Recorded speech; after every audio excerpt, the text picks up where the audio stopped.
Hébreux. Chapitre 4. Craignons donc, tandis que la promesse d'entrer dans son repos subsiste encore, qu'aucun de vous ne paraisse être venu trop tard. Car cette bonne nouvelle nous a été annoncée aussi bien qu'à eux, mais la parole qui leur fut annoncée ne leur servit de rien, parce qu'elle ne trouva pas de la foi chez ceux qui l'entendirent.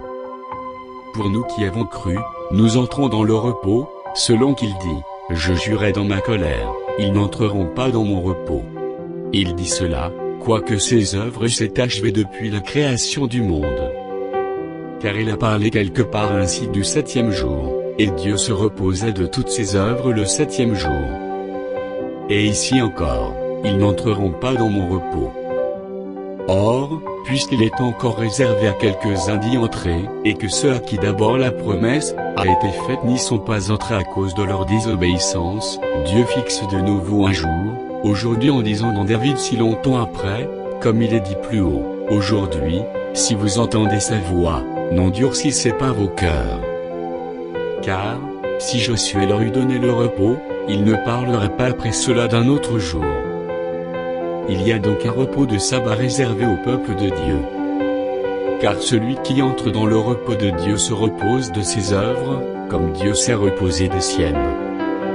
Efforçons-nous donc d'entrer dans ce repos, afin que personne ne tombe en donnant le même exemple de désobéissance. Car la parole de Dieu est vivante et efficace, plus tranchante qu'une épée quelconque.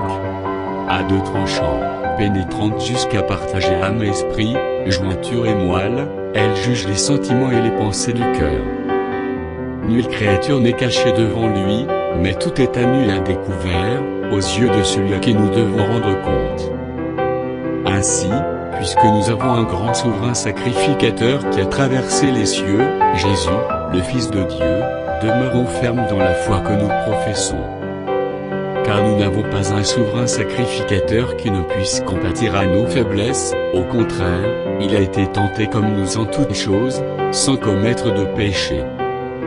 Approchons-nous donc avec assurance du trône de la grâce, afin d'obtenir miséricorde et de trouver grâce, pour être secourus dans nos besoins.